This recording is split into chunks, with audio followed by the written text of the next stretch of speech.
Well, I have 9 o'clock on my Yep. board, so I'm going to commence this meeting. I'm going to call it to order.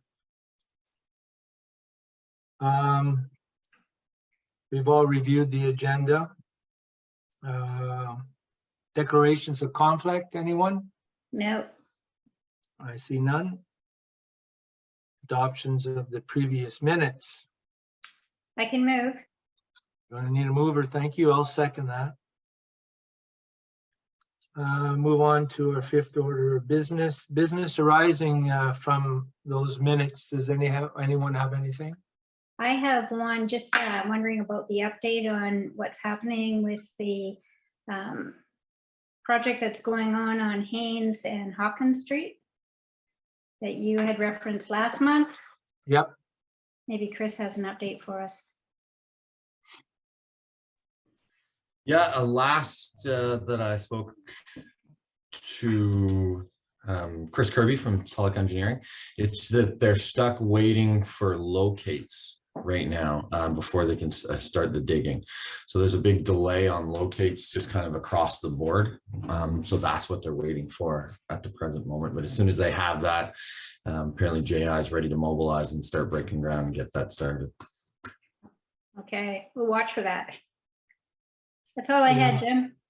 Okay. I was just wondering, are we going also, are we still planning on doing a cut under the railroad at all? Do you know, Chris? I mean, I saw that on Chris Kirby's report, but maybe we can talk about that then instead of now. Yeah, sure. Why don't we defer? We'll look into it. I was under understanding, I think we were going to get up as close to it as possible and then go to the other side without having to go through it. But Chris will have more information on that. Perfect. Go ahead, Katie.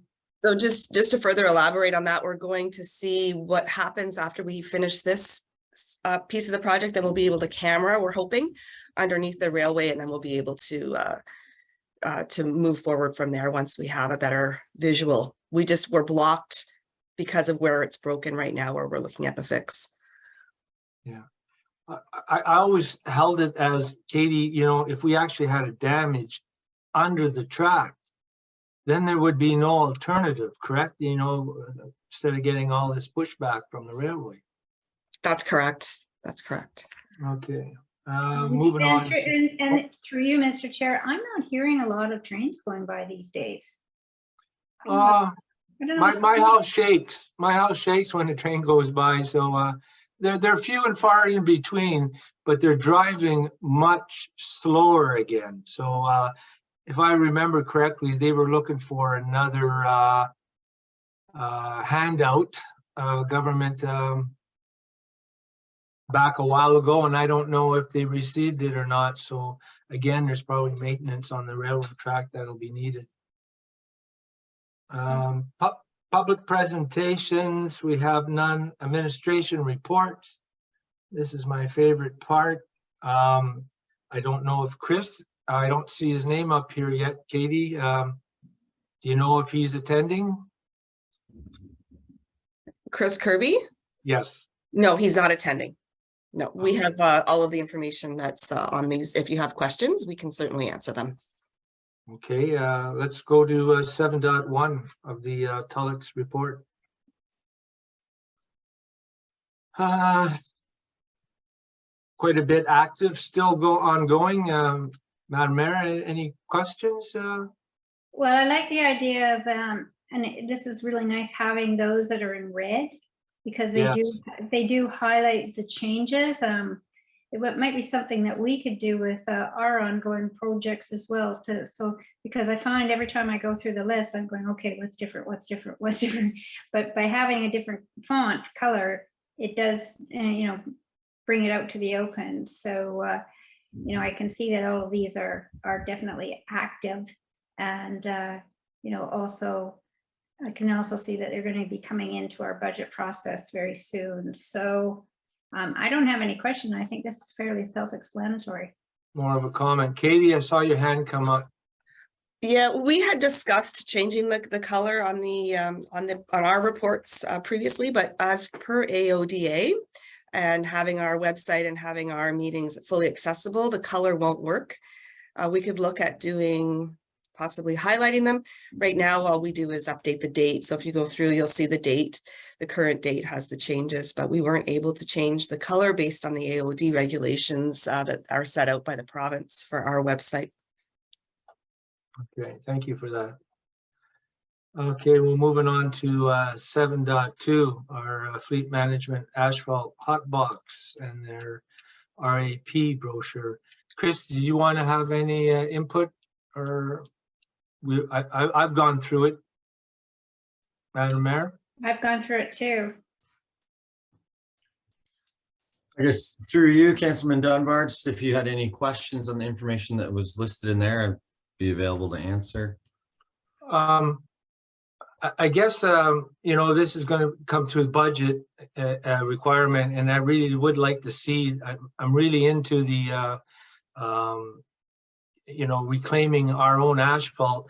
I'm just curious, Chris, do we have plan and do we have area to stockpile, let's say when they do Woodward Avenue, and we're going to have all this here asphalt being torn up, and probably there will be asphalt torn up along that Hawkins Street.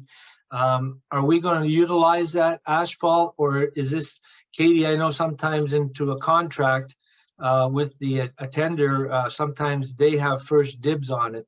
So I'm just wondering what might happen there, transpire there, so that, you know, if we get one of these new asphalt recyclers, we'll have a stockpile of it. Through you, Councilman Dunbar, that is a great question. So we do have a stockpile right now of some, they refer to it as RAP, this kind of remediated asphalt product. But we have a stockpile of that net right now that we use the chip for working into gravel in different other applications. It's maybe not completely, you know, homogeneous, so there may be some other aggregates that have intermingled in there, so it's great for that application. For Hawkins, I think they are going to stockpile some of that material, but we didn't specify that they keep it clean, so that will probably go to that pile for that usage. Now with Woodward, because this plan was already something that we were thinking about, we've set in the tender specifically that they would set that aside clean without any aggregate infiltrating that wrap, and we'll have that set aside at another pile. So we'll kind of have two different asphalt piles that we'll be able to draw on, and the plan would be going forward, any of these projects, we'll try to retain that because it keeps it from going to landfill, but also provides a cost savings for us. And then to use hot mix asphalt over cold mix asphalt actually provides like a much more durable patch, and something that's going to be better for the roads, but last a lot longer. So it's kind of a win-win-win scenario. And when I just look back through some of the funding projects that they had through different municipalities recently, it was actually remediated asphalt put through a recycler that I believe Elliott Lake used for the parking lot at the ski hill. Okay. Okay, that's great. I mean, this is coming closer, you know, sooner probably the better, and I hope that you have you know, started to, I'm just wondering, have you researched into these machines, Chris? Because, you know, apparently you can go from bad, good, better, and best, and I just hopefully we're somewhere we can get in between, you know, the better and best of the actual machine. Yep, through you, Councilman Dunbar. I'm got a bunch of research that we're in the process right now. So I reached out to a lot of different vendors.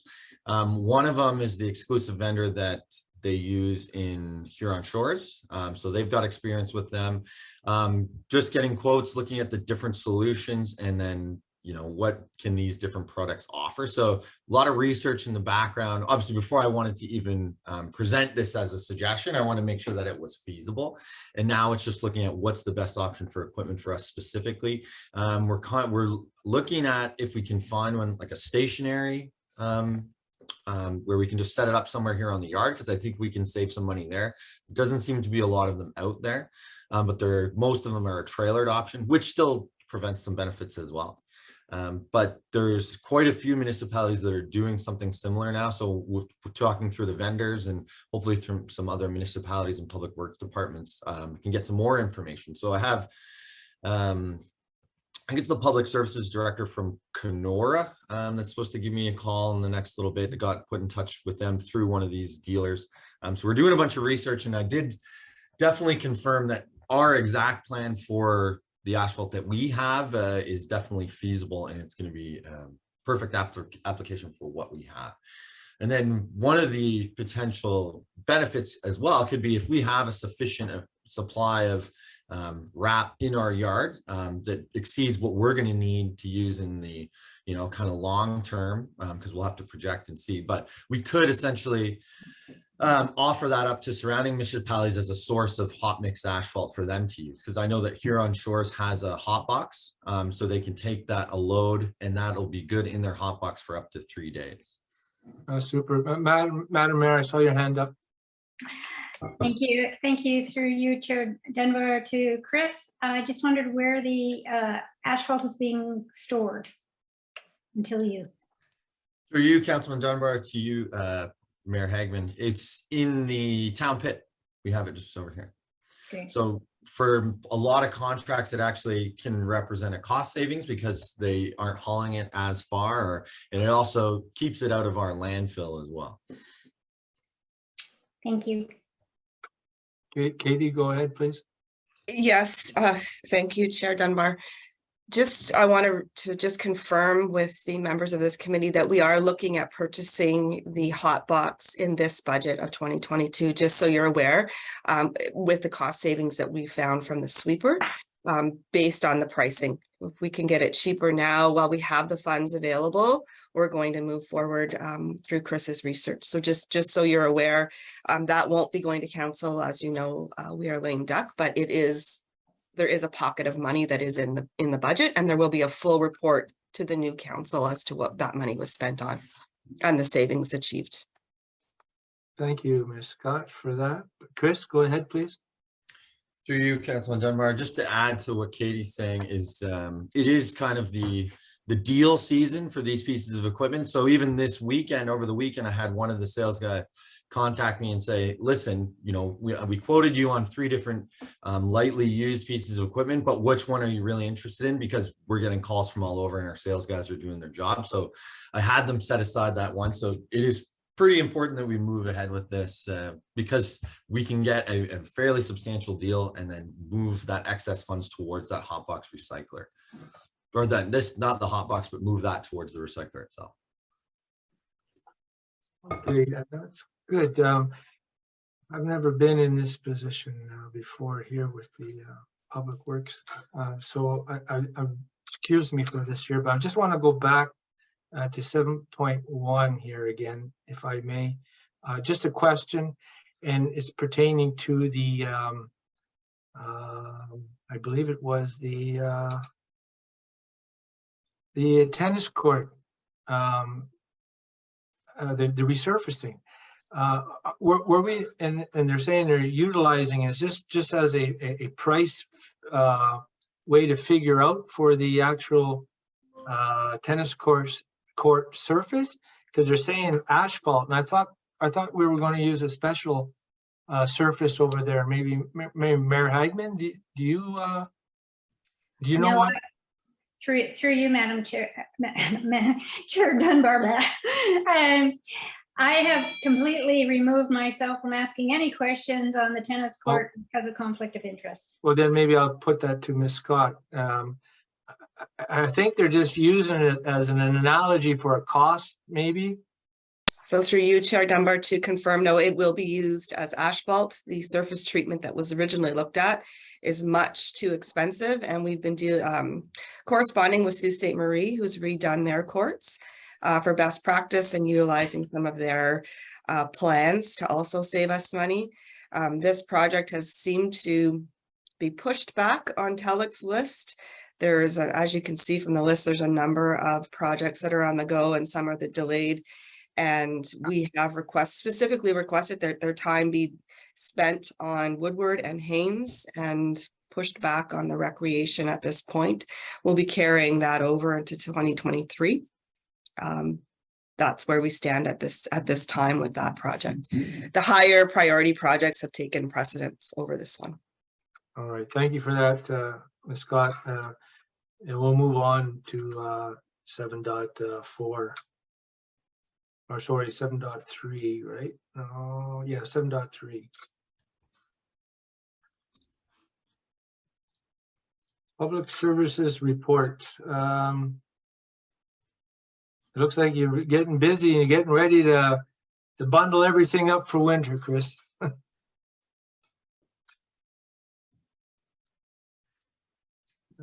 Any questions for Madam Mayor? Do you have any on that? I don't either. Good work to you and all the fellas over there. I know there was a lot to get done, and there's probably still a lot more to happen. Okay, we'll move on to 7.4. Sandy dump. I just want to weigh in here 1 second on this here before if we open it up to anything. I really don't think the reflection of these prices are exact. I believe I've sent Ms. Scott a couple of pictures a while back in August where someone seems to have a block of wood and they leave it up and open for anyone to roll in to utilize it. So after some discussion, obviously the block of wood has disappeared. And I guess next year, Katie, we may be manning that area anyway to keep an eye on that, eh? That's correct. So next year we will have a full-time employee at the TIC. So we'll be able to man that area. I know that Public Works, as they went by, they were requested to stop and just double check it. So as they had time, they did. Of course, we can't be there at all hours of the day. But I know that this is not a unique problem to Blind River. This is something that happens at all of these stations, unfortunately. But we will have full-time employment over there, employees over at that facility that will be able to do some daily checks. Perfect. I mean, everyone likes the freebie now and then, eh? Okay, moving on to our 8th order of business correspondence. And I don't see any. And our 9th order of business is our addendum. And there is none. I want to thank everyone for being here today. And our 10th order of business is an adjournment. And I can move. so be it. Mayor Hagman moves and I'll second that for the adjournment on today's infrastructure service meeting. Thank you, everyone. Thank you. Thank you, Mayor Hagman and Councilman Dunbar. Bye-bye, Chris.